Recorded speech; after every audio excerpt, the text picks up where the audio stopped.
Ok, cá estamos nós. Muito bem. Vamos começar? Está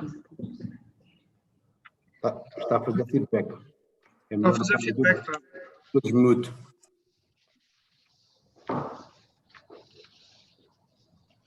Ana Rita, veja aí só.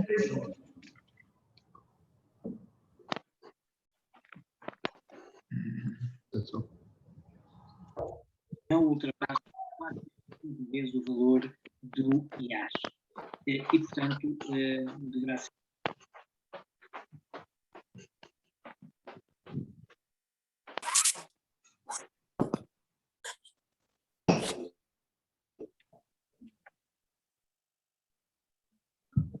Alô? Parece que já não há feedback, certo? Então, penso que podemos dar início a esta sessão.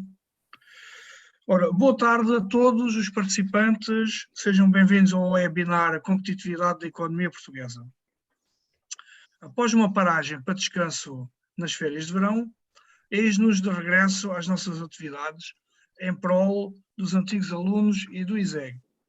E nesse sentido vou já passar a palavra à professora Clara Raposo, que nos irá explicar que festa é esta que está a decorrer no ISEG neste momento.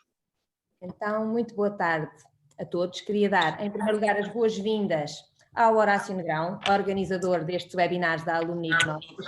É sempre um prazer termos estes eventos, por enquanto ainda em formato online, mas certamente teremos outro tipo de atividades no futuro breve. E queria, naturalmente, agradecer a presença dos nossos convidados especiais que vão estar hoje aqui a participar neste painel sobre um tema tão importante para a atualidade e para o futuro de todos nós e de quem vier a seguir, o António Saraiva, o Jorge Magalhães Correia, o Miguel Santobin, o Paulo Moita de Macedo e o Luís Nazaré, que vai aqui também moderar o debate. Agradeço muitíssimo a presença de todos figuras distintíssimas da nossa praça, com funções de grande relevo em organizações de diferentes setores de atividade e, portanto, a vossa opinião sobre este tema da competitividade é muitíssimo importante. É a primeira vez que o Horácio me deixa fazer aqui a dar as palavrinhas iniciais destes webinars, e já está um pouco arrependido, é o que eu vejo pela expressão que li no primeiro quadradinho do meu ecrã, mas há uma boa justificação para isso, para eu estar a fazer hoje este enquadramento inicial, é porque de facto esta semana nós estamos a receber os alunos que entraram no primeiro ano da licenciatura e portanto hoje foi o primeiro dia em que eles vieram fisicamente ao ISEG e para além disso e em simultâneo o que é que nós fizemos? Mantivemos o nosso campus livre de todos os outros alunos para que estes hoje possam explorar devidamente aqui o espaço, ficar a conhecer todas as nossas atividades, professores, coordenadores, tudo. Portanto, em simultâneo, o que nós organizámos foi um conjunto de eventos para os outros alunos todos do ISEG, os que estão no segundo e terceiro ano da licenciatura, os dos mestrados, todos esses outros estudantes, estão a participar naquilo que nós chamamos a Future U Week, que é uma semana e que é um conjunto de dias em que nós temos atividades mais viradas para o futuro profissional destes jovens futuros economistas e gestores. E, portanto, desse ponto de vista, alguns deles estarão também inscritos para esta sessão de hoje. Ainda não são propriamente aqueles alumni habituais destes webinars, mas também temos estudantes aqui à mistura interessados em ouvirem aquilo que vai ser partilhado pelos nossos convidados neste painel.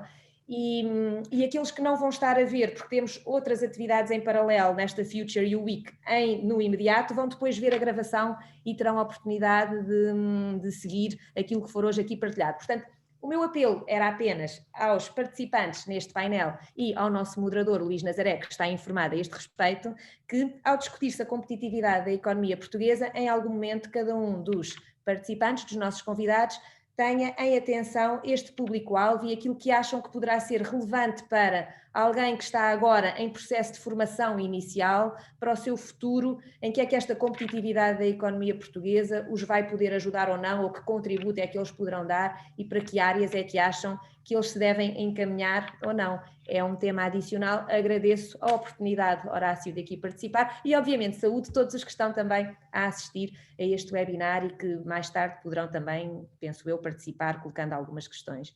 E tenho dito, muito obrigada. O microfone, Horácio.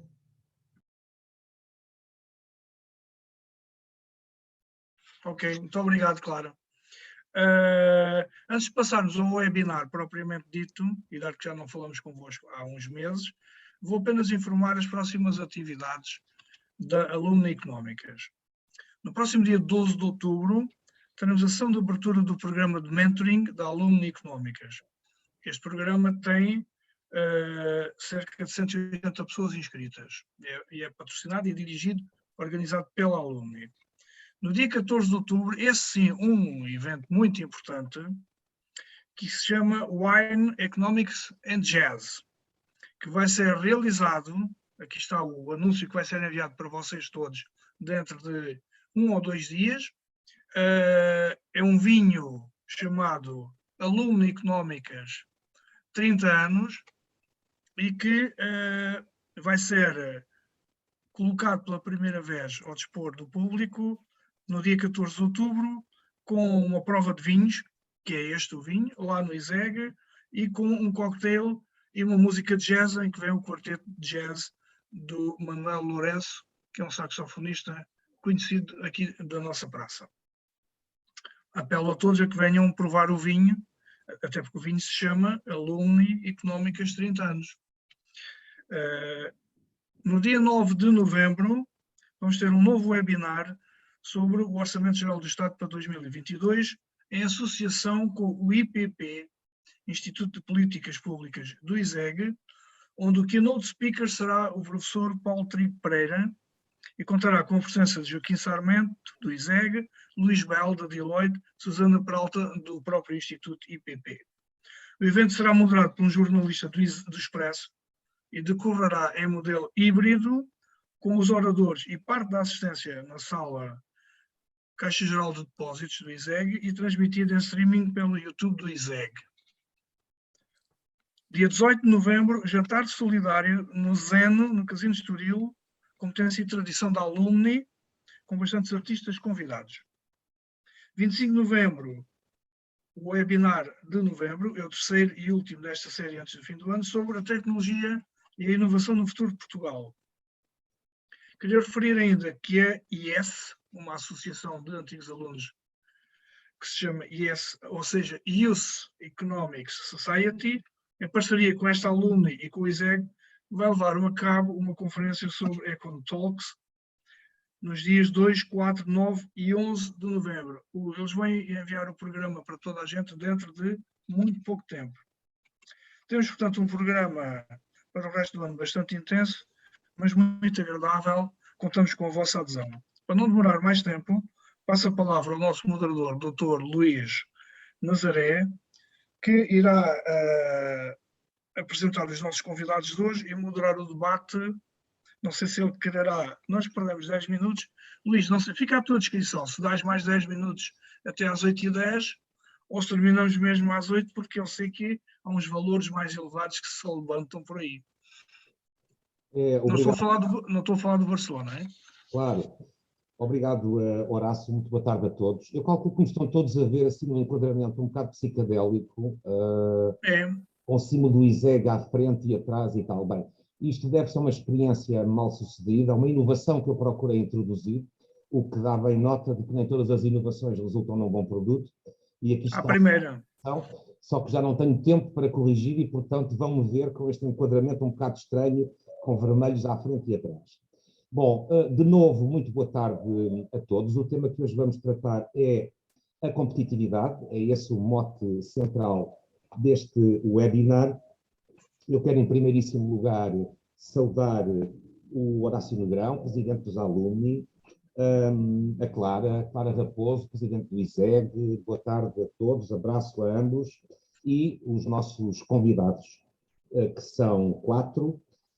Vou introduzi-los pela ordem em que farão as suas apresentações, suas intervenções. Miguel Santobã, professor do ISEG, membro do Conselho Superior do Conselho de Finanças Públicas. António Saraiva, presidente da CIP, Confederação Empresarial de Portugal. Paulo Moita Macedo, presidente da Comissão Executiva da Caixa Geral de Depósitos. e Jorge Magalhães Correia, Presidente do Conselho de Administração da Fidelidade.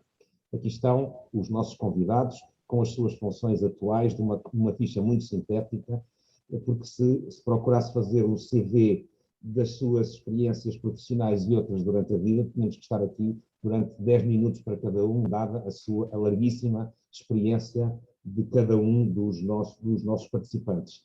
Os nossos agradecimentos, uma vez mais, pela vossa disponibilidade. Então, o tema que vamos tratar é a competitividade e vamos organizar, então, as intervenções da seguinte maneira. Cada um dos convidados fará 2 intervenções espaçadas, portanto, um primeiro lote de 4 intervenções e um segundo lote de 4 intervenções, de 5 minutos cada uma. Nós temos que ter este controle de tempo, bem da eficiência. A eficiência é um dos atributos, de resto, da competitividade, portanto, aqui estamos nós para dar também o exemplo. E aquilo que o que proponho que se tenha como quadro de referência é o conjunto dos fatores que compõem a competitividade. Não vou alongar muito, recordo só quais são, de facto, digamos, as 3 grandes categorias de fatores de que é feita a competitividade.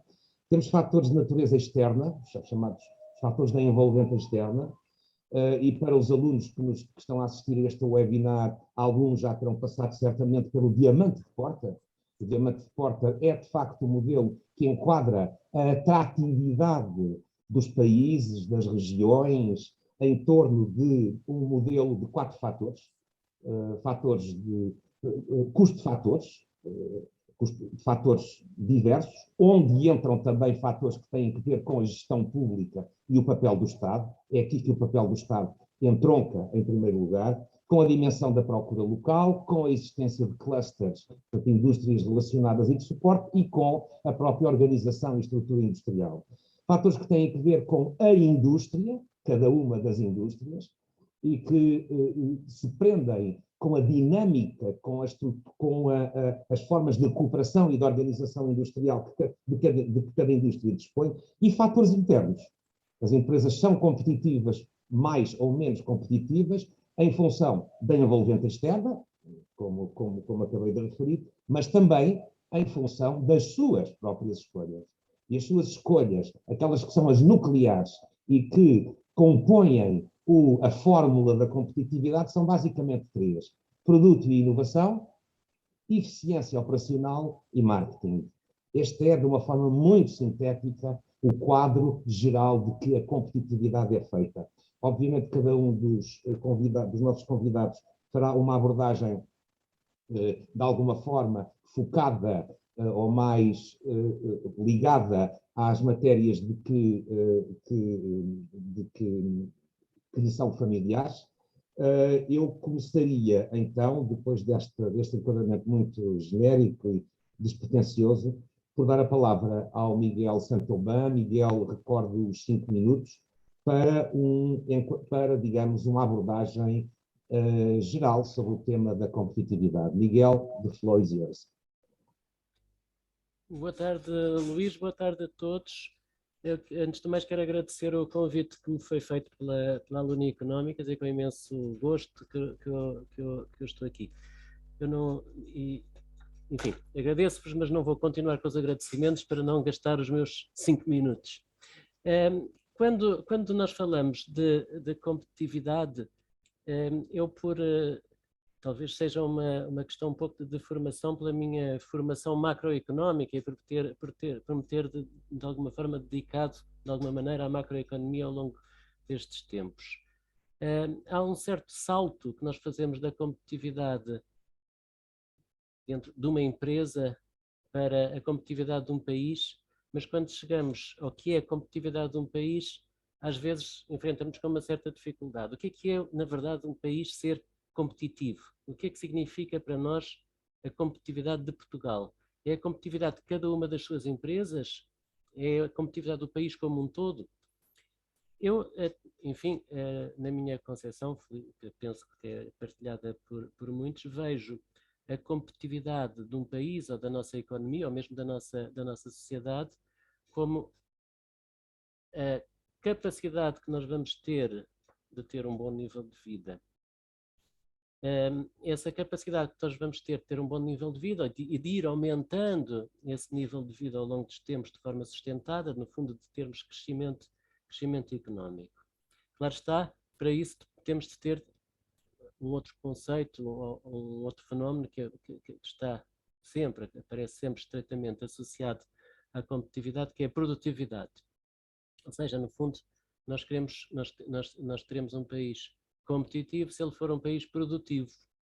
E o que é um país produtivo? Bom, um país produtivo é um país em que as suas pessoas empregadas, os seus trabalhadores, a população ativa, produz bens e serviços que têm valor acrescentado e que comparativamente nós poderemos pensar, bom, então vamos ver como é que poderíamos ser mais ou menos produtivos, temos de ter uma comparabilidade com outros, não é? E, portanto, muitas vezes nesta questão da competitividade surge a comparação internacional. Nós somos mais competitivos ou não do que outros.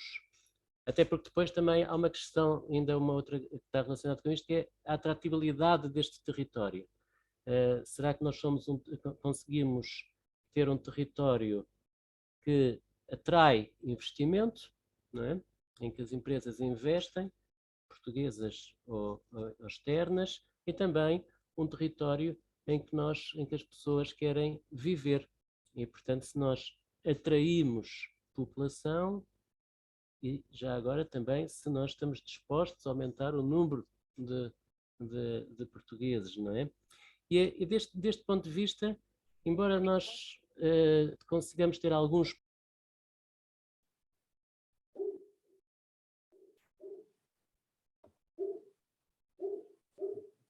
Ficou mute. Ficou mute, eu não sei se ficou mute há muito tempo. Perdemos talvez a última frase. Está bem, então nada de especial, ok. Pronto, estava eu a tentar identificar então que pontos ou que fatores é que o que é que nos pode fazer competitivo, o que é que nós temos que é razoavelmente competitivo e o que é que não temos e que faz de nós pouco competitivos. Há vários estudos sobre o assunto e eu socorri-me um pouco do World Economic Forum, porque ele tem uma caracterização sistemática de vários países. Alguns pontos fortes da nossa economia, da nossa sociedade. Um deles tem que ver com o nosso sistema político, digamos assim, com a nossa organização interna. Somos um país seguro, somos um país livre. E quer uma coisa, quer outra, algo que nós estamos, felizmente, já habituados, não são assim tão abundantes no planeta. Portanto, um país, por exemplo, que consegue ser classificado em 12º lugar na liberdade de imprensa. Isto é muito mais importante do que nós possamos pensar. Somos um país também que fica bem colocado em termos da saúde. O nosso sistema de saúde também fica sempre razoavelmente, bastante bem colocado em termos internacionais. Talvez até na confluência destes dois fatores, nós consigamos ter lidado com a crise do Covid de uma forma com altos e baixos, mas que teve os seus méritos. Somos um país com boas infraestruturas também. Infraestruturas, digo, de transportes e até de certos serviços públicos. Ou seja, não é também nós deslocamos sem problema, movimentamos neste momento com poucos problemas no nosso território. E pontuamos também razoavelmente alguns fatores relacionados com a regulação ambiental. E estes são aqueles que nós conseguimos identificar. Depois temos uma série de pontos fracos. Portanto, e uma das características, talvez, que nós temos em Portugal, é que temos uma enorme assimetria nestes pontos fracos e pontos fortes, ou seja, não se percebe quase muito bem como é que nós conseguimos ter alguns pontos que até são muito razoáveis e depois somos tão maus noutros, porque quando nós vamos fazer os tais rankings e as classificações, nós não aparecemos só um bocadinho mal, aparecemos mesmo dos piores. Lamento dizer isso, mas há alguns aspectos em que somos péssimos. Por favor. Sim. Sim? Sim, um minuto mais. E portanto, só para vos dizer alguns aspectos em que nós surgimos péssimos. Por exemplo, o peso da regulamentação do setor público, complicado e pouco eficiente. A eficiência do sistema jurídico na resolução de conflitos. Somos o 113º país no mundo, em 140 e tal. Portanto, não há assim tantos piores do que nós, aparentemente. A complexidade do sistema fiscal. Somos maus na qualificação da força de trabalho. Somos muito piores do que deveríamos ser, tendo em conta até o espaço em que nos inserimos e aquilo que produzimos. Somos um país onde a concorrência é fraca, onde a concorrência interna é fraca. Somos um país em que, de acordo com várias percepções, a atitude face ao risco é reservada. Não somos como o Luís Nazaré, que não teve problema qualquer em inovar e em experimentar. Não, nós temos medo. E nessa atitude, e portanto somos pouco, investimos apenas naquilo que é mais conhecido. E temos, de um modo geral, uma atitude, digamos assim, excessivamente respeitadora, hierárquica e tradicional na nossa mentalidade.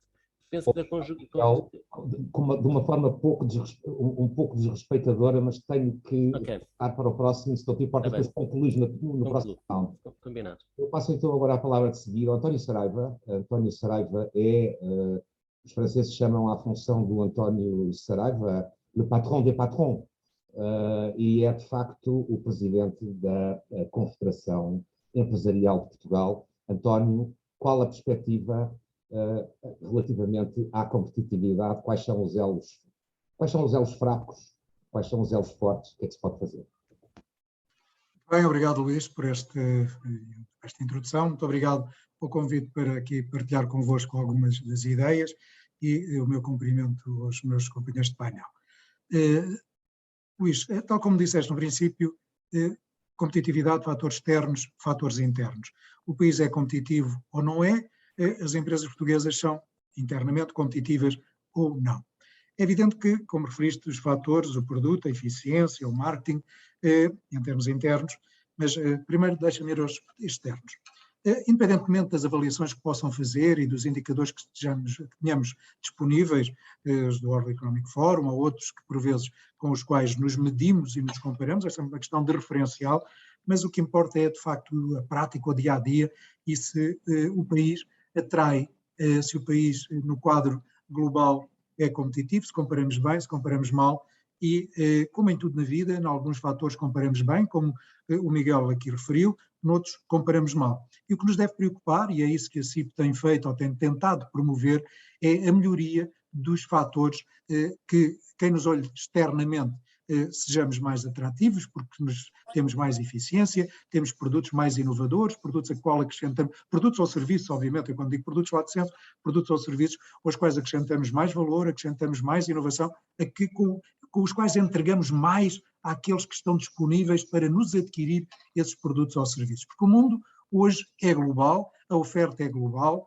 e os nossos produtos ou os nossos serviços, todo o mundo os tem, todo o mundo os produz, nós temos é que saber diferenciar-nos com as armas que temos. E não vale a pena chorar sobre o leite derramado, que temos, como temos efetivamente, uma fiscalidade alta, que temos uma burocracia excessiva e angustiante e que amordaça as nossas atividades. O que importa é se esta é a realidade e se a matéria-prima é este tecido empresarial com que temos para trabalhar, que na sua esmagadora maioria são micro e pequenas empresas, descapitalizadas, alavancadas em dívida. Enfim, há aqui um conjunto de questões que, se queremos, como queremos, melhorar os nossos fatores de competitividade e gerarmos mais atratividade, temos que, por um lado, nos sujeitar àquilo que é a evolução do mundo, e aí temos fatores, obviamente, que não estão na nossa mão alterá-los. Temos custos energéticos diferentes nos Estados Unidos, na Ásia, comparativamente com aqueles que, mesmo dentro do espaço europeu, são substancialmente melhores para aqueles que aí produzem ou comercializam os seus produtos. Temos outras organizações, temos outras capacidades de financiamento, outras culturas, outras atitudes, mas esses nós não podemos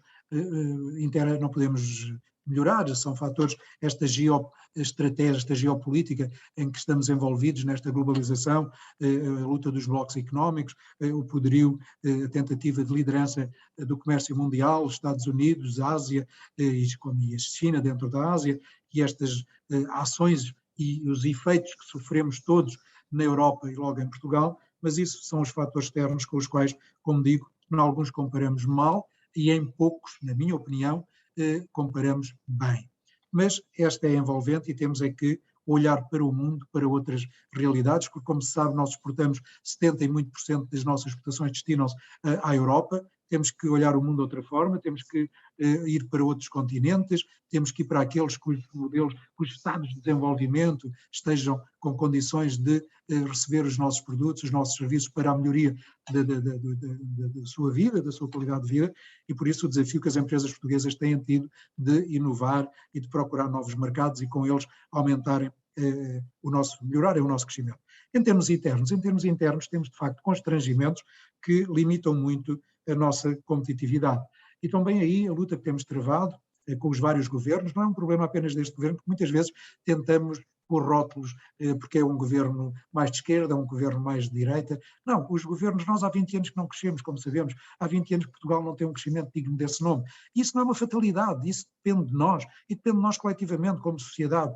E não vale a pena chorar sobre o leite derramado, dizer que temos como temos uma carga fiscal imprevisível e muito alta, temos 4.300, num estudo recente que a CIP fez, 4.300 taxas, sendo que algumas das entidades que as cobram nem sabem que as têm, limitam-se a arrecadar a receita, temos, como eu já disse, uma burocracia asfixiante, temos, enfim, um conjunto de regras que temos que melhorar. Temos uma pequenez empresarial, 97% das nossas empresas têm até 10 trabalhadores, temos que fomentar escala, temos que promover fusões e concentrações, temos que premiar lucros retidos e reinvestidos fiscalmente para com isso possamos ter uma capacidade, uma robustez das contas das nossas empresas diferente, porque não vale a pena estar num estendido ao Estado protetor, porque muitas das coisas são de facto do Estado, através do Governo, mas muitas cabem-nos a nós também essas iniciativas e é isso que nós temos procurado. Por isso, ganhar escala, ganhar novos mercados, ganhar eficiências com esta digitalização, com esta nova forma de estar na vida e no mundo. Há aí uma batalha que os empresários têm que fazer por si próprios e é esse o caminho que estamos a fazer e, como digo, não vale a pena pensar que somos pequenos, é saber ser pequenos e é preciso olhar para aquilo que são ainda hoje as nossas fraquezas e transformar com as reformas que temos que promover, com a exigência das políticas públicas que temos que saber exigir e com as iniciativas empresariais que têm que se interligar para este todo harmónico que temos que diariamente construir um país que gere efetivamente crescimento e esse é o grande desafio, o imperativo do crescimento. Sinteticamente, até porque já vou em 6 minutos para já o que tinha a dizer. Obrigado, António. Dou de seguida a palavra ao Paulo Moita Macedo, observador e ator muito especial na economia portuguesa, líder da maior instituição financeira em Portugal, a Caixa Geral de Depósitos, e que terá certamente a sua leitura sobre os fatores de competitividade e sobre o papel da banca, qual o seu contributo para a melhoria dos índices de competitividade nacionais. Paulo, por favor. Obrigado, Luís. Agradecer o convite à alumni, cumprimentar os oradores e também as pessoas que estão a assistir. Aqui apenas um breve comentário. Quando foi sugerido aqui a questão de debater a competitividade, este assunto já foi debatido inúmeras vezes e, portanto, é preciso ver que ângulo é que pegávamos. E, portanto, no início não fiquei muito entusiasmado. Depois, este assunto nunca foi tão importante e vemos designadamente que nas nossas decisões políticas, quer seja do Orçamento de Estado, vemos pegar em muitas políticas macroeconómicas, vemos pegar em políticas fiscais, vemos pegar em políticas de natureza social, mas de facto discute-se muito pouco medidas de competitividade. E, portanto, se discutir medidas de competitividade em concreto, penso que é bastante útil.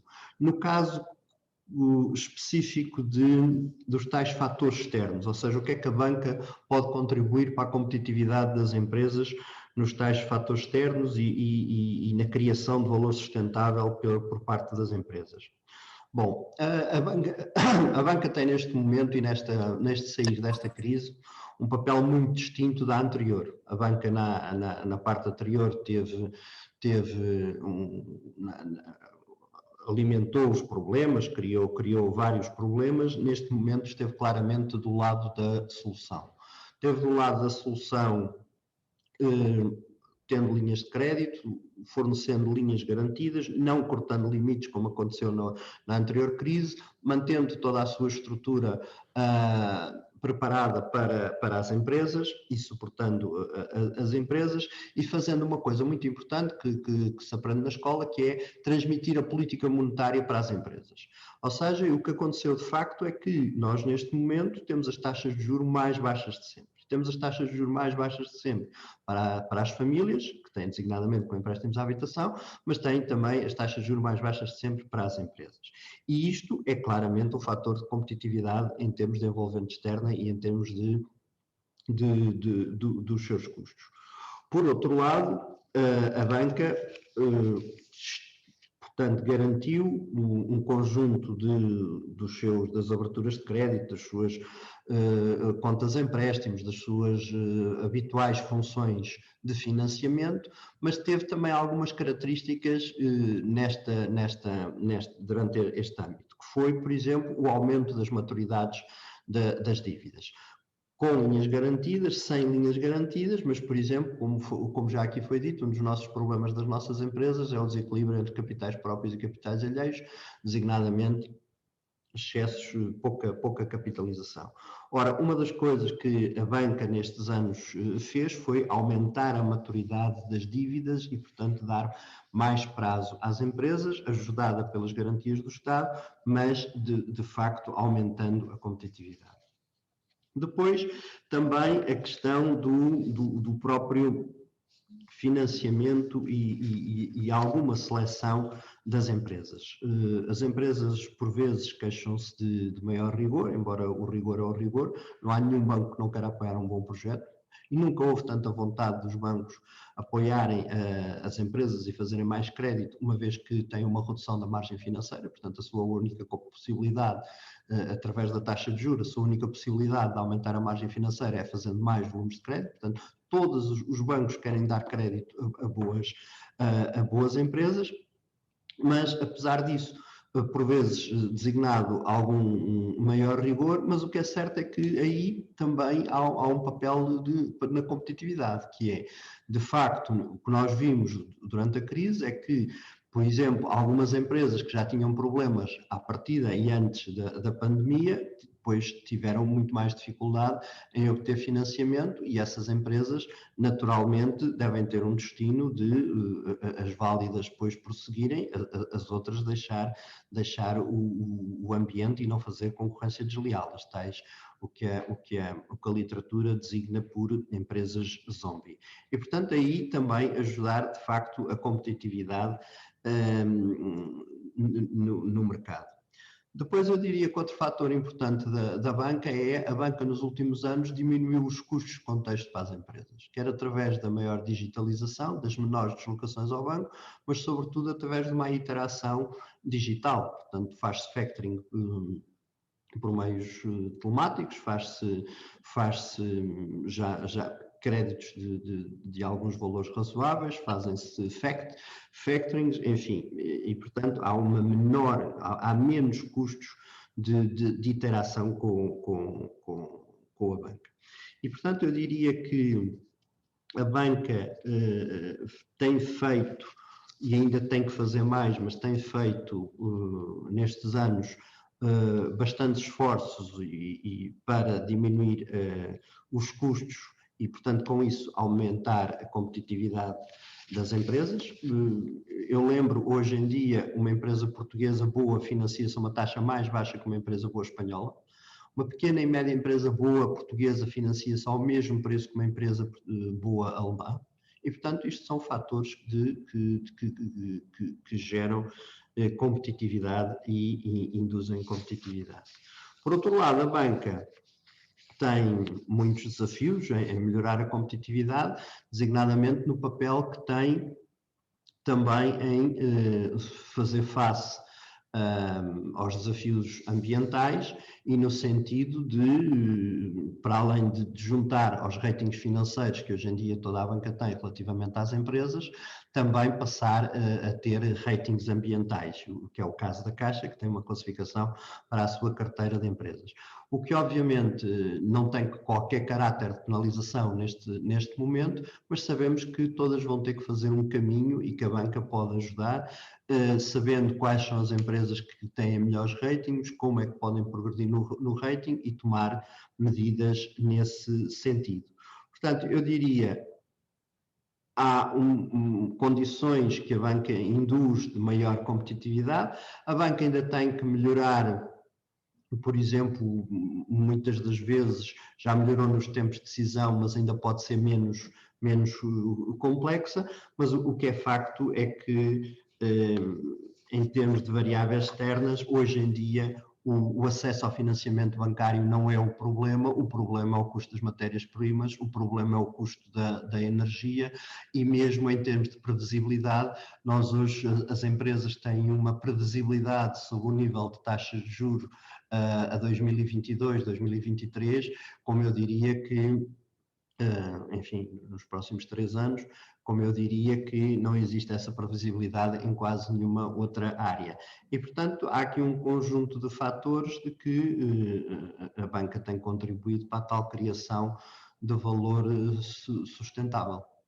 Obrigado, Paulo. Jorge Magalhães Correia, presidente da maior companhia de seguros, uma companhia clássica no mundo português.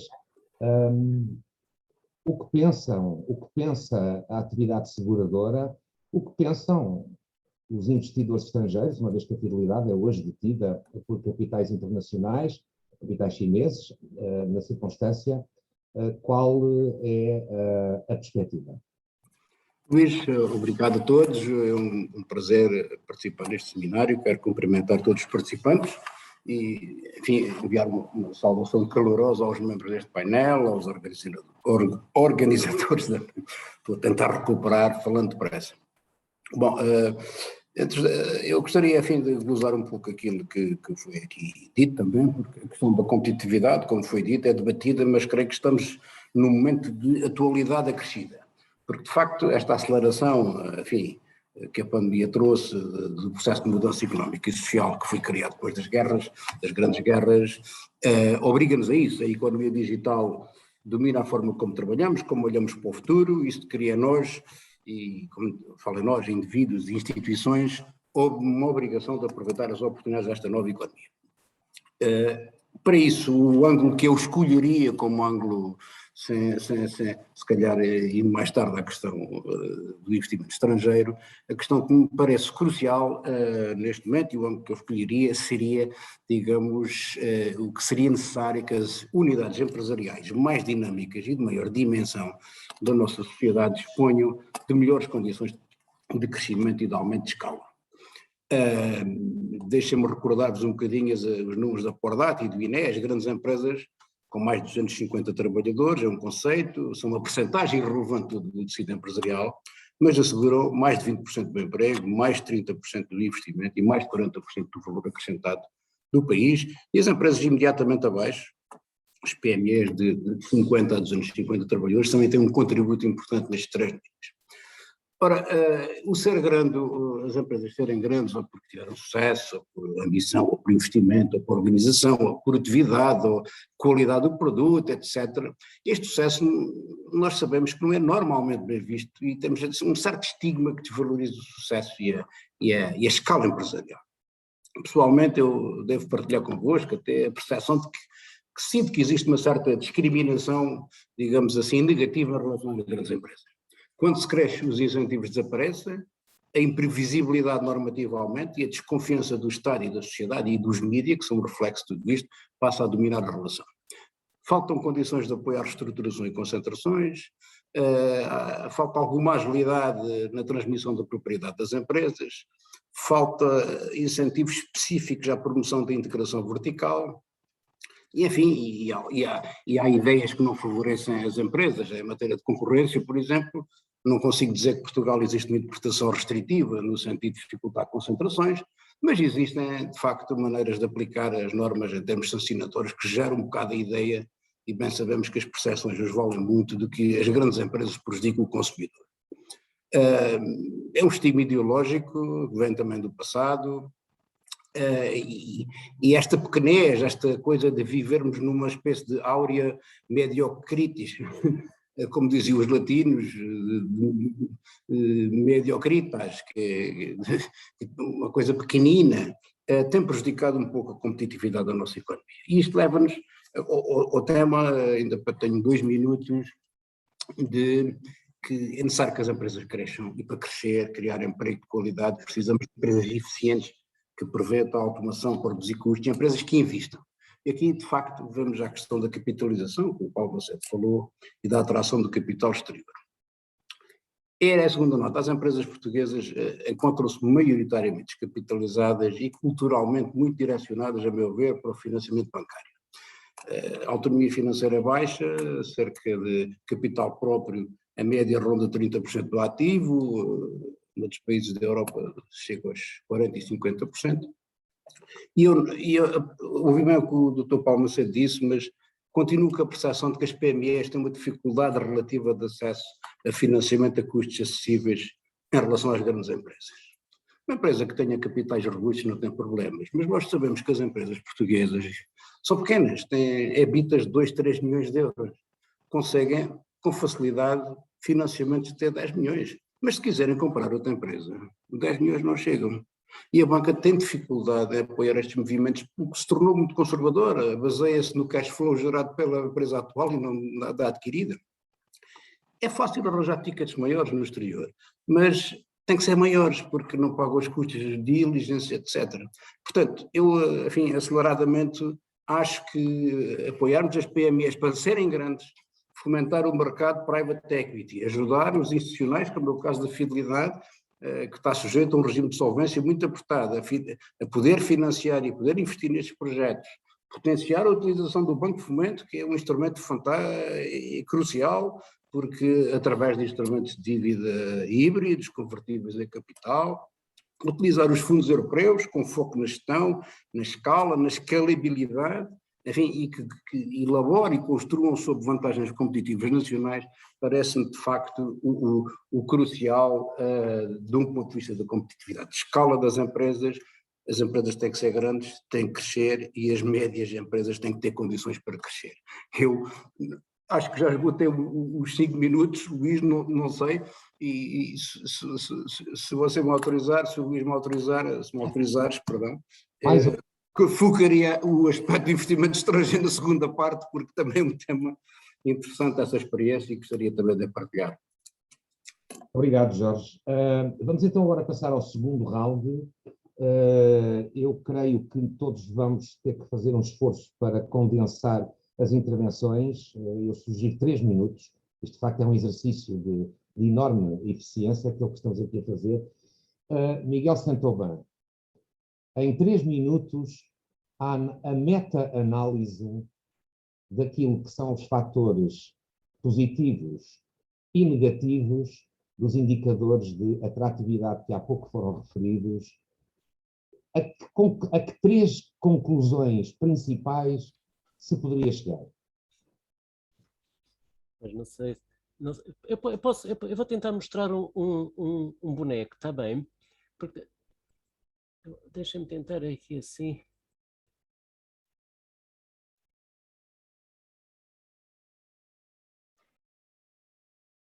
Conseguem ver este quadrinho? Estão a conseguir ver isto? Eu consigo. Portanto, todos devemos. Então, se estão a conseguir ver este quadrinho, isto tem que ver com a questão do tamanho das empresas. Eu não estou a ver nada. Não? É uma decomposição cada Estou a ver um conjunto de fecheiros só. Eu só estou a ver fecheiros. Estamos a ver a lista dos fecheiros. Mas sério? O fecheiro tem que ser aberto. O fecheiro mesmo. Mas eu já abri o fecheiro mesmo. Vocês devem estar atrasados. Isso deve estar com um atraso. Miguel, tem que encerrar o compartilhamento de tela e voltar a abrir e selecionar o ecrã correto. Seleciona a imagem que quer mostrar. Agora? Bem. Está ótimo, obrigadíssima. Agora sim. Pronto, ok, obrigado. Portanto, isto que nós temos aqui, estas barrinhas são, digamos assim, os países que estão abaixo e acima da média da União Europeia. Portanto, a Bélgica é o país que tem uma produtividade maior no contexto da União Europeia, e a Grécia é este que está aqui assim mais à esquerda, que é o pior. Mas o mais interessante disto, para além deste ranking, em que nós naturalmente, ou não, mas esperadamente estamos bem do lado esquerdo, não é? Ali há algures entre a Roménia e a Eslováquia, tem uma decomposição desta produtividade em 3 fatores, digamos assim. Um deles é o tamanho precisamente das empresas. Até que ponto nas empresas mais pequenas o facto de se ter empresas mais pequenas é responsável porque parte desta produtividade menor. Em Portugal é aquela coisinha azul, não é? Portanto, é significativo, mas não é o maior fator. Depois temos um outro aspecto que também que nós ainda aqui não referimos, mas que poderia ser uma causa da nossa menor competitividade, que é a composição setorial da nossa economia. As economias não produzem todos o mesmo e nós podíamos ter uma especialização que nos prejudicasse. Parece que nos prejudica um bocadinho, é aquele que está ali assim a roxo, mas não é o mais importante. A laranja é o nível de produtividade comparado para empresas do mesmo setor e com o mesmo tamanho. Okay? E, portanto, sobra para Portugal, de facto, uma quebra na produtividade, ou um déficit, ou uma diferença na produtividade de empresas que são comparáveis em tamanho e em setor às da média da União Europeia. Eu acho, isto é importante, mas é um bocado estático, na minha opinião. E, portanto, de certa maneira, não toma em consideração todos os efeitos dinâmicos que adviriam, de facto, nós termos empresas de maior dimensão. E, portanto, eu estou disposto a comprar boa parte dos argumentos que já foram aqui avançados para termos organizações maiores. Eu estou de acordo com isso.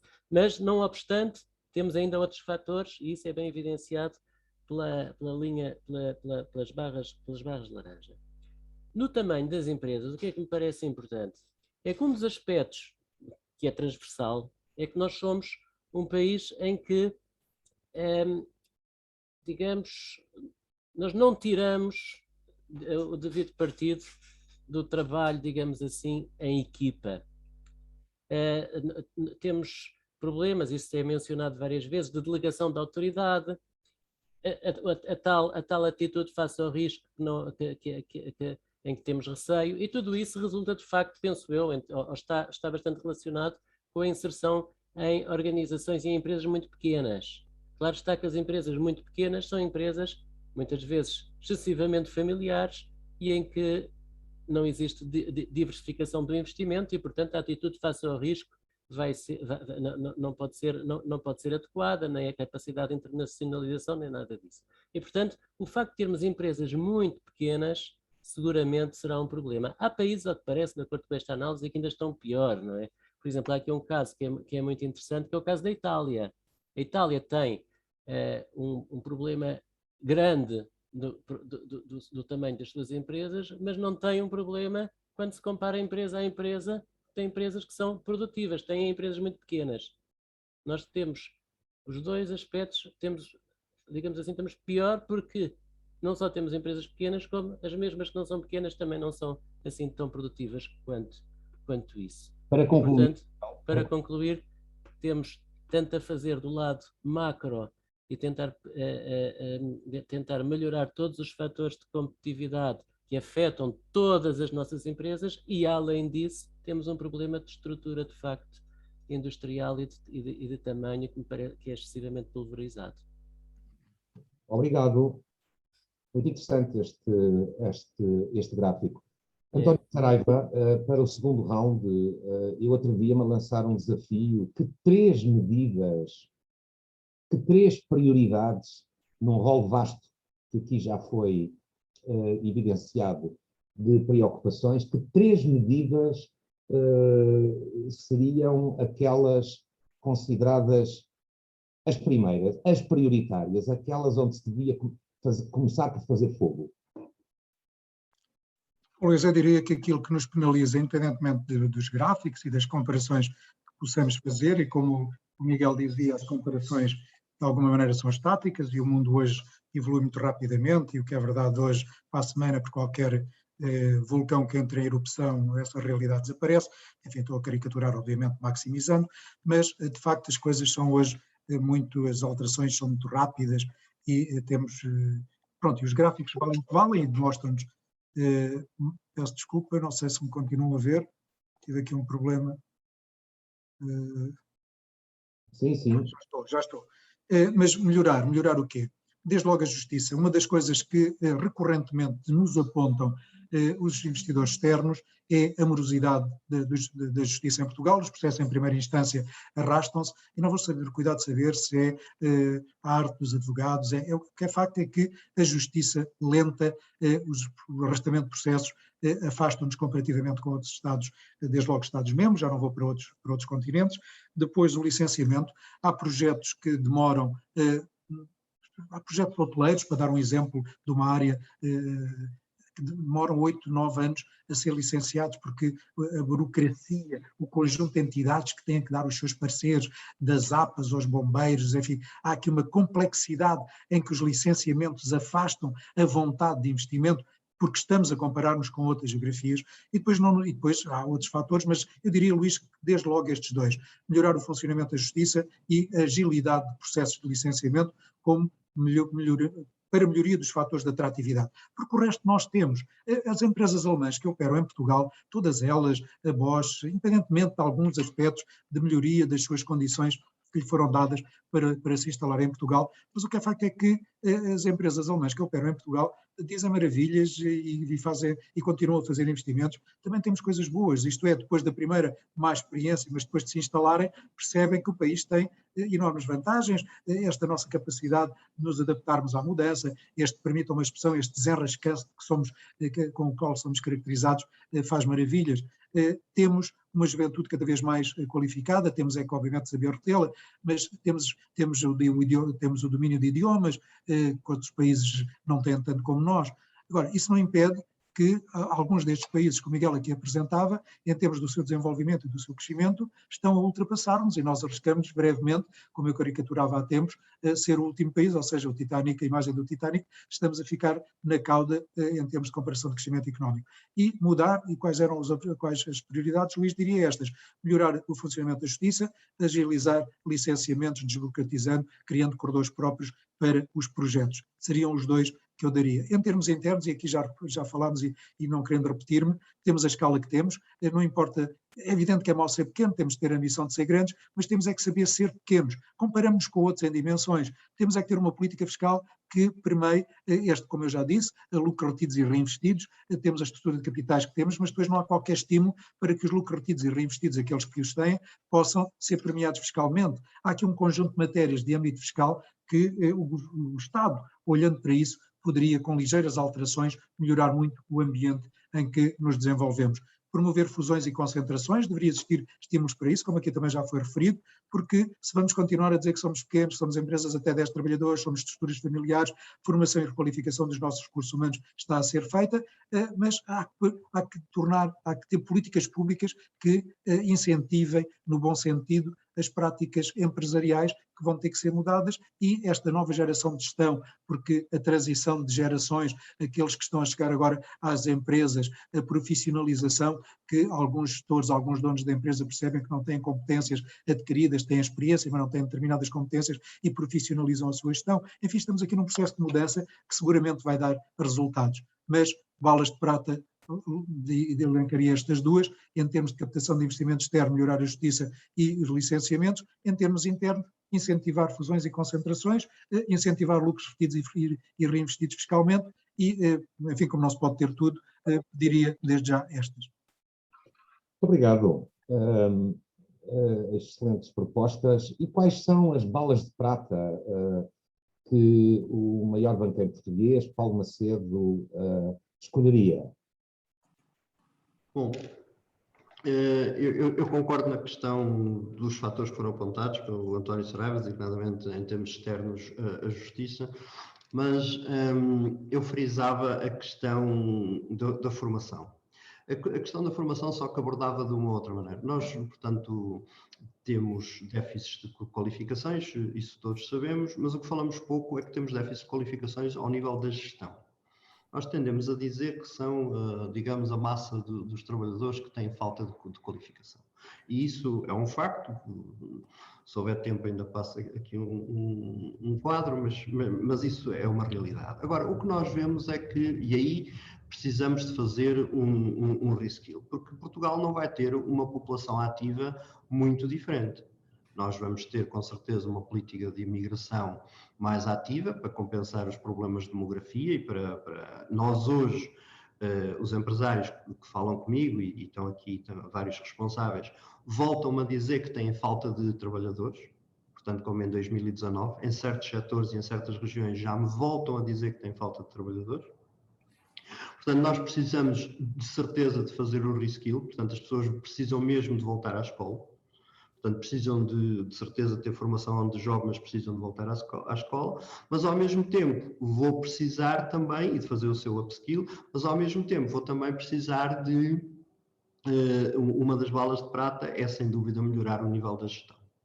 E melhorar o nível da gestão, nós vemos isso também corresponde um pouco àquela questão inicial da professora Clara Raposo, que é, no fundo, o que é que se pode dizer aos jovens que estão a assistir em termos da sua própria competitividade.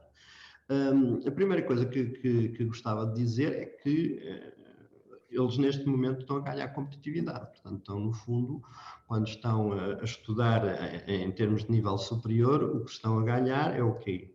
Conhecimentos, capacidades e network. Ora, isto é o que dá competitividade ao longo da vida a um quadro, a um gestor. Portanto, é de facto, se está a apreender conhecimentos e consegue os manter atualizados, se está a desenvolver as suas capacidades e a ganhar novas capacidades, e se tem a que eu designo a boa network, não é? Porque os nossos relacionamentos, de facto, eu diria que os da escola, e em termos profissionais e de referência, são dos melhores relacionamentos que podemos ter na nossa vida profissional. E, portanto, este é um aspecto que eu acho que é importantíssimo para a gestão das empresas em Portugal. Por outro lado, quando nós vemos aqui o quadro do nosso perfil de exportações, e, portanto, no fundo, onde somos mais competitivos, esse quadro do lado esquerdo, portanto, é o perfil de complexidade das exportações e, de alguma maneira, podemos associar ao maior valor acrescentado ou não. O que nós vemos, este é um quadro que o Ministério do Ensino Superior e Ciências, que o Ministério da Economia tem utilizado, e depois também o Ministério do Ensino Superior e Ciências. E o que nós vemos é o quê? Nós somos competitivos em áreas de baixo valor acrescentado, o tal turismo e o tal alojamento, etc. Depois somos, e aqui é uma área onde somos competitivos, mas quer dizer que todos nós sabemos que somos competitivos porque temos aqui baixos custos e temos salários que as pessoas estão mais ou menos de acordo que não se deviam manter e que são insuficientes. Mas, por outro lado, vemos que somos competitivos em menor escala em áreas bastante de maior valor acrescentado, seja na parte de componentes automóveis, seja na parte de componentes químicos, seja na parte da área da saúde. O que eu quero dizer com isto é o quê? Que a nossa própria complexidade das atividades está muito relacionada com a qualificação das nossas pessoas e também já se falou com a dimensão das empresas, com a sua capacidade de inovação, etc. Mas está muito relacionada com a formação das pessoas que trabalham e com a formação e o nível da própria gestão. Além disso, uma das coisas, quando as pessoas perguntam muito se vale a pena fazer formação e se vale a pena estudar ou não estudar, dados desta semana do Banco de Portugal, quem perdeu o emprego entre o segundo trimestre de 21 e o primeiro trimestre de 2019, quem perdeu mais emprego foram pessoas com o 9º ano ou menos, perderam 300 mil empregos. Quem ganhou mais emprego, e sabemos que o emprego está a níveis relativamente baixos, apesar de infelizmente haver várias pessoas que sofrem de desemprego, mas quem ganhou empregos foram pessoas com secundário superior, ganharam 340 mil empregos que foram criados. E, portanto, eu diria aqui as balas de prata. Acho que falámos dos fatores externos, mas acho que em termos de fatores internos, a questão da formação concreta, a questão de voltar à escola, a questão de programas claros e concretos da upskill e reskill, porque muitas são daquelas pessoas que nós vamos ter que continuar a trabalhar. Vamos acolher outras, vamos ter pessoas mais bem formadas, mas muitas são aquelas que vamos continuar a trabalhar. E depois, sobretudo, não dizer que isto é sempre um problema dos trabalhadores de base, etc., mas sim da gestão aos seus mais diferentes níveis, designadamente ao nível de topo e intermédio. E não há que ter receio em dizê-lo, e aí as universidades e as melhores experiências a partir das experiências são, de facto, eu diria, se não são bala de prata, pelo menos são algo que devíamos dedicar bastante mais tempo e não só estar sempre a falar da falta de qualificação dos recursos. Sem dúvida. Obrigado, Paulo. Jorge Magalhães Correia, e quais são os dragões de prata? O Luís não resiste. Vamos lá ver. Todos sabem que a fidelidade é detida em 85% por um grupo chinês, Fosun, e em 15% para a Caixa. Temos a felicidade de ter um painel acionista bastante complementar e apoiante. Mas, enfim, quando se fala em investimento chinês, antes de entrar na análise do adjetivo, do gentílico, preferia falar do substantivo, do investimento. E o substantivo é que, de facto, este país precisa de capital. Como sociedade estamos altamente endividados, o mercado de capitais é reduzidíssimo, temos, como disse há pouco, poucas empresas com músculo financeiro para conquistar novos mercados, e sem estas empresas capazes de competir noutros mercados vamos continuar sem crescer ao ritmo que o país precisa. Portanto, não podemos cair nos tópicos sempre. O país precisa efetivamente de capital estrangeiro, visto em Portugal, em setores que criam valor, nos bens transacionáveis, também nos serviços e em capital reprodutivo. Agora o adjetivo chinês dos dragões. Vamos lá ver. A questão é, podemos nós considerar que o investimento com origem na China tem um padrão uniforme e segue as mesmas regras e princípios? Eu não me parece. Porque a China é muito grande, há muitas empresas, eu conheço várias, aliás, estou também no board de uma empresa também, onde há capital chinês, e com rigor eu não consigo ver um padrão de atuação.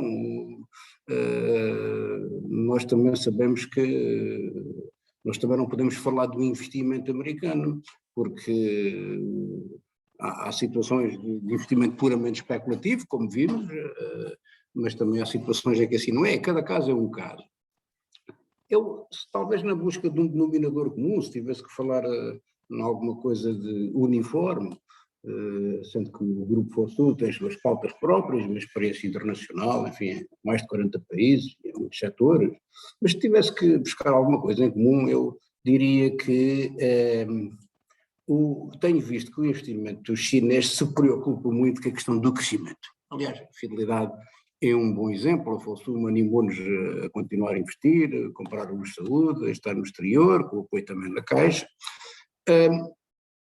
Provavelmente um acionista de outra natureza via sempre o crescimento, a rentabilidade pela via do despedimento, dos custos, da redução de custos, das sinergias nos custos. Eu, em 8 anos que levo de trabalhar com este grupo, nunca ouvi uma única palavra sobre redução de custos e despedimentos. Uma coisa que todos temos que reduzir custos, faz parte da matriz de eficiência, mas nunca ouvi sempre o contrário, crescer. Como é que vamos ter novos mercados? As empresas que não crescem não estagnam e, portanto, e esta é a razão porque a fidelidade está hoje em 4 países relevantes na América Latina e tem 30% da sua produção no exterior, quando há 5 anos atrás tinha apenas 5%. Portanto, do modo geral, eu acho que os chineses apreciam, como o Miguel disse inicialmente, apreciam genuinamente Portugal, a história antiga do país, pequeno, empreendedor, para a segurança, porque não esqueçam o relacionamento pacífico de mais de 500 anos em Macau, apreciam muito a maneira de ser relacional com os portugueses e sabem que os portugueses são intrinsecamente honestos. As nossas empresas, nós conhecemos algumas seções que não desvirtuam a regra, felizmente. As nossas surpresas têm as contas boas, não há grandes surpresas. Agora, como todos eles, como todos os investidores estrangeiros, não compreendem a volatilidade normativa, não compreendem que o governo tenha anunciado que a taxa, o imposto especial sobre energia ia ser levantada há 3 anos e ainda continua.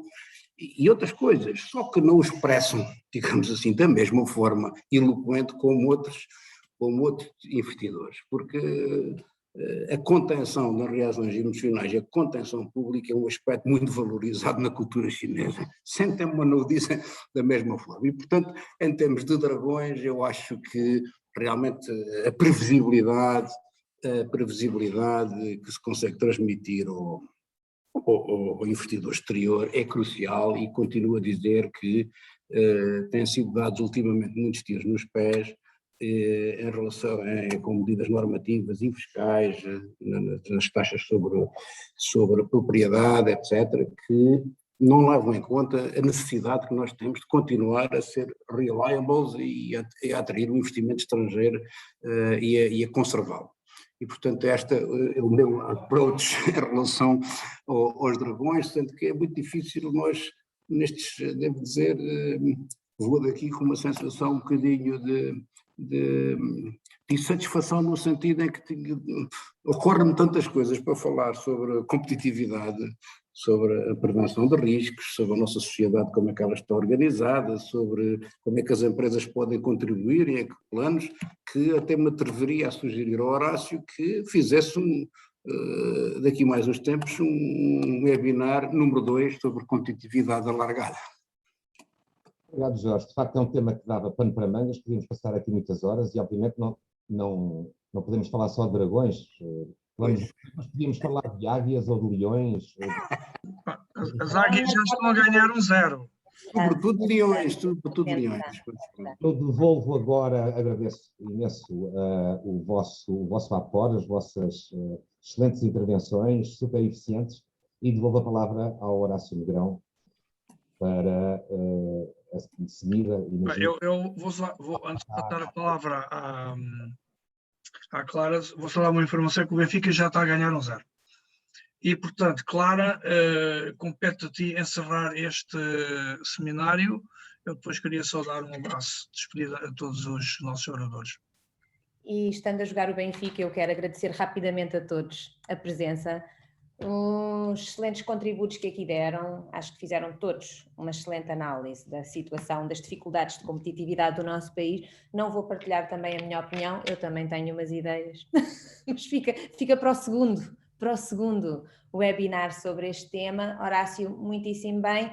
Estamos a competir com o Benfica, é bastante difícil numa noite destas e neste horário, neste webinar. Cá estaremos preparados para o próximo e queria agradecer a todos a presença e a distinção das participações. Muito obrigado. Muito obrigado, Clara. Eu só queria dizer que a culpa disto estar a ser hoje e não amanhã, como sabem, os nossos webinars são sempre à quinta-feira, é do Luís Nazaré, porque insistiu comigo que amanhã não podia, tinha que ser hoje. Pronto, se tinha que ser hoje, já foi. Mas acho que sim, acho que fico também, como o Jorge dizia, fico um pouco decepcionado, porque havia tanta coisa que se podia falar sobre este tema. Sabe um pouco. E não tivemos a oportunidade de falar. Na realidade, 1 hora para este tema é pouco tempo. O nosso próximo webinar sobre o orçamento já vai ter 1h30, no dia 9 de novembro, mas por fim eu queria, Jorge, fica prometido que vamos fazer outro webinar sobre este tema lá mais para a primavera. Vamos deixar passar o inverno, porque no inverno passa sempre muita coisa, e lá para a primavera vamos colher novas estatísticas e ver como é que estamos aí em comparativamente com uma série de outros players no mercado, mas resta-me apenas agradecer a todos os nossos convidados, ao Luís Nazaré, que aceitou moderar este tema, ao Miguel Santoban, ao António Saraiva, muito obrigado, Paulo Moita de Macedo, Jorge Magalhães Correia. Foi um prazer da nossa parte ter-vos aqui. Houve coisas importantes que foram ditas, isto foi gravado e vai ser colocado no YouTube agora a partir da manhã, para quem não esteve aqui pessoalmente poder ver. Houve coisas importantes que foram ditas, Para mim, das coisas mais importantes foi até o Paulo Macedo que disse, relativamente à questão da gestão. Eu que andei há tantos anos a conviver com gestores portugueses, subscrevo totalmente o que ele disse. O problema de Portugal não são os trabalhadores, porque os trabalhadores fazem bem o que lhes mandam fazer. São os gestores que têm uma certa falta de ideias e de imaginação para lançar produtos novos em Portugal. Esse problema realmente é um problema que temos que resolver, e aqui eu atribuo a maior parte da responsabilidade às universidades, nomeadamente ao ISEG, porque eles não vêm com falhas de formação, acho eu, porque senão teriam outras atitudes. Bom, isto é o relançar do próximo. Isto é o relançar do próximo webinar. Os do ISEG não têm esses problemas, temos aqui. Está a escorregar. Não. Exemplos. Olha, assim, não lembro. Muito obrigado. A todos. Muito obrigado a todos. Obrigado. Boa tarde e um resto de bom jogo. Até uma próxima. Obrigado. Obrigado. Obrigado. Clara, eu vou-te ligar.